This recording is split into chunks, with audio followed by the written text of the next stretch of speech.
नमस्कार दोस्तों, पहलगाम में टेरर अटैक के बाद भारत दो हिस्सों में बढ़ता हुआ नजर आ रहा है। एक मिनट अगर आप हिंदू मुस्लिम समझ रहे हैं तो आप गलत हैं। एक्चुअल में पहलगाम टेरर अटैक को भारत में कुछ लोग अलग तरह से रिप्रेजेंट कर रहे हैं। कुछ लोग कह रहे हैं कि इसमें हिंदू मुस्लिम मत देखो। पहलगाम में 26 लोग मारे गए हैं, 26 भारतीय मारे गए हैं। इस बात को हम हिंदू मुसलमान का रंग देने की बजाय इसको सिंपली हम एक आतंकवादी हमला क्यों नहीं कह पा रहे हैं? कुछ लोग इसमें भी जात पात को ला रहे हैं। इनसे जरा पूछकर देखो कि आज तक कितने ब्राह्मण, राजपूत या बनियों की बारात में उन्हें घोड़ी पर बैठने से रोका गया है। हमेशा दलितों को ही क्यों मारा पीटा जाता है? और कुछ लोग तो मोदी को ही ब्लामे कर रहे हैं। इनकी हत्या के नाम पर देश भर में भावनाओं का ज्वार पैदा किया जा रहा है और इन्हीं की खबर की जानकारी छापने में बेईमानी की जा रही है।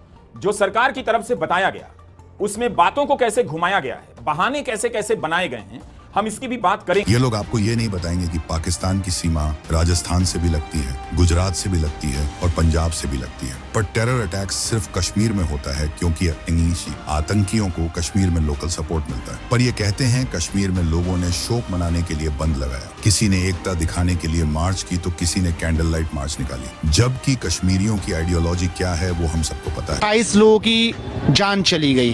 अब क्या होना चाहिए पाकिस्तान के साथ? इस बारे में कुछ नहीं कह सकता हूँ। सवाल है बस मेरा जी, क्या होना चाहिए अब पाकिस्तान का? वो तो मुझे पता नहीं। आपको पता ही नहीं? गुरु को बेगुनाह मानते। तो देखिए, अब वो भी कहते हैं, मैं कह रहा हूँ वाकई आप लोग गुरु बेगुनाह ही थे।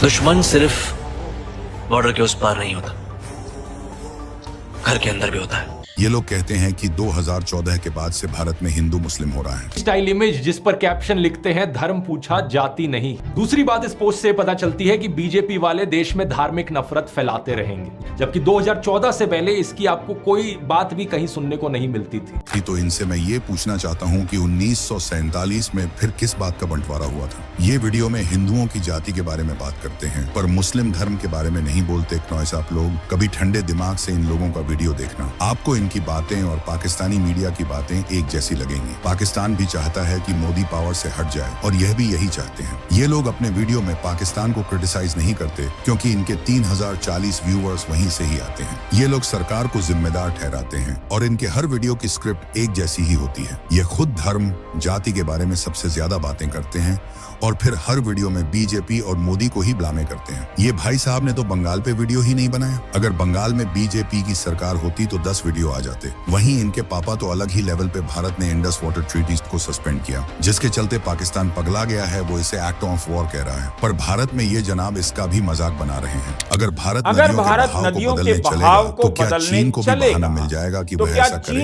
ऐसा लगता है कि बीजेपी को पानी एक नया हथियार मिल गया है। पानी नहीं देंगे, प्यासा मार देंगे। इस टाइम की बातों से लोगों में जोश आ जाएगा, उसे ऐसा लगता होगा मोदी का जल रहा भारत में पानी रोका, आपस में लड़ने लगे पाकिस्तानी नहीं मिलेगा, पाकिस्तान एक भी बूंद पानी। भारत ने रोका पानी,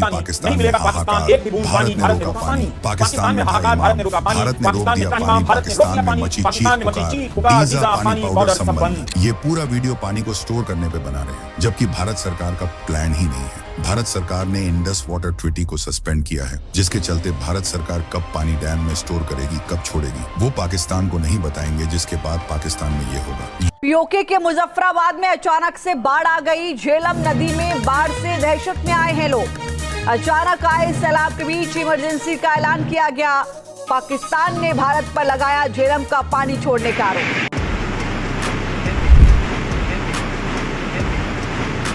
इनको तो सरकार को कैसे भी करके ब्लामे ही करना है। नॉइस देखो, मैं इस तरीके का वीडियो नहीं बनाता हूँ, पर पिछले कुछ दिनों से मैं जो देख रहा हूँ उससे मैं बहुत ज्यादा हर्ट हो गया हूँ, जिसके चलते मुझे करना पड़ रहा है। ये लोग एंटी मोदी एंटी बीजेपी से अब एंटी इंडिया बनते जा रहे हैं। ये सरकार को क्रिटिसाइज करने के चक्कर में भूल गए हैं किनके शब्द पाकिस्तान को सपोर्ट कर रहे हैं। नॉइस तोता पाकिस्तानी इनके वीडियो को शेयर करता है। भारत के अंदर से भी जंग के खिलाफ आवाजें उठना शुरू हो गई हैं। भारतीय रियासत कर्नाटक के वजीर आला सिद्धारामैया ने कहा है कि पाकिस्तान के साथ जंग की कोई जरूरत नहीं है। पहलगाम वाकया सिक्योरिटी की नाकामी है, वो पाकिस्तान के साथ किसी जंग के हक में नहीं है। ये कहते हैं कि बीजेपी देश में हिंदू मुस्लिम कर रही है। अच्छा चलो मान लेते हैं कि बीजेपी कर रही है, उनके फॉलोअर्स कर रहे हैं, गोदी मीडिया कर रही है, पर क्या ये बच्चा भी हिंदू मुस्लिम कर रहा है? आतंकवादियों ने हमें तो टोटल 2 ही दिखे थे। एक ने बोला कि मुसलमान अलग हो जाओ, और हिंदू अलग हो जाए। जेंट्स को बस और हिंदू वाले जेंट्स को गोली मार दी। गंज मेरे मिस्टर के पास बंदूक लगा दी तो ये कलमा पढ़।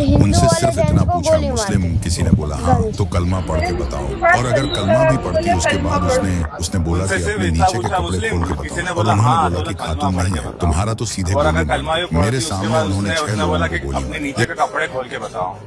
और उनने बोला कि खातून नहीं है तुम्हारा, तो सीधे गोली मार दी। मेरे सामने उनने 6 लोगों को गोली मारी। देखो, हम सबको पता है कि किस तरह 2611 के हमले को आरएसएस की साजिश बताया गया था, और ये चीज वो इस बार भी कर रहे हैं। पर हम सबको पता है कि टेररिस्ट के साथ फोटो कौन खिंचवाता है। अब कुछ लोग बोलेंगे कि ये इंडिया का इंटेलिजेंस फेल्यूर है, तो देखो बिल्कुल ठीक है, और ये सच बात है। पर ये इतना ही सच है जितना सच ये है कि आतंकियों ने धर्म पूछ के हिंदुओं को मारा है। इंटेलिजेंस फेल्यूर के नाम पे हमारे देश के कुछ लोग धर्म वाली बात को छुपाने की कोशिश कर रहे हैं। और रही बात इंटेलिजेंस फेल्यूर की, तो कोई भी देश के इंटेलिजेंस 100% परफेक्ट नहीं होती है। वो टाइम टू टाइम बेटर होती रहती है। क्नॉइस पर ये लोग आपको ये सच्चाई नहीं बताएंगे क्योंकि इनको ब्लेम करना है, सरकार को टारगेट करना है।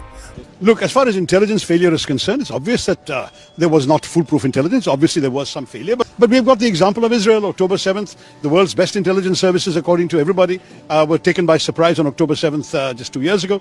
It is very difficult to stop every single terrorist attack. अब आप लोग जानना चाहेंगे कि कश्मीर का सोल्यूशन क्या है। तो देखो, सबसे पहले कश्मीर में प्रेसिडेंट रूल लगाना होगा और उसे यूटी बनाना होगा और जम्मू को स्टेट बने रहने देना होगा। इससे भारत सरकार का कंट्रोल कश्मीर में बना रहेगा। क्नॉइस 2019 में भारत सरकार ने आर्टिकल 370 हटाया था। उसके बाद कोई अटैक नहीं हुआ था, पर फिर जब से जम्मू कश्मीर में दोबारा सिलेक्शन हुआ है, उसके बाद से अटैक होना शुरू हो गए हैं। तो सबसे पहले कश्मीर को यूटी बनाना होगा। इसके बाद कश्मीरियों को भारत का साथ देना होगा। अगर उन्हें टूरिज्म से पैसे कमाना है, भारत के बाकी स्टेटस से पैसे कमाना है, क्नॉइस तो उन्हें लोकल मिलिटेंट के नाम इंडियन आर्मी को बताना होगा। देखो, अगर कश्मीरियों को कश्मीर में शांति चाहिए तो उन्हें सबसे पहले लोकल टेरर सपोर्ट को खत्म करना होगा, क्योंकि विदाउट लोकल सपोर्ट कश्मीर में कोई टेरर अटैक नहीं होता है। इसके अलावा भारत को पाकिस्तान की बैंड बजानी होगी। भारत को आप प्लानिंग करके लगातार पाकिस्तान पे स्ट्राइक करना होगा। जितने टेरर ग्रुप हैं उन्हें खत्म करना होगा, उनके लीडर्स को मारना होगा। इसके अलावा इस समय पाकिस्तान चारों तरफ से घिरा हुआ है। बलोचिस्तान में BLA पाकिस्तानी आर्मी को मार रहे हैं। खैबर पख्तूनख्वा KPK में TTP एक्टिव है। अफगान बॉर्डर पे तालिबान एक्टिव है, और अब पाकिस्तान में इंटरनली IS के इस्लामिक स्टेट खुरासान एक्टिव हो गया है। तो भारत को अब इस चीज का फायदा उठा के पाकिस्तान को अंदर से डिवाइड करना होगा।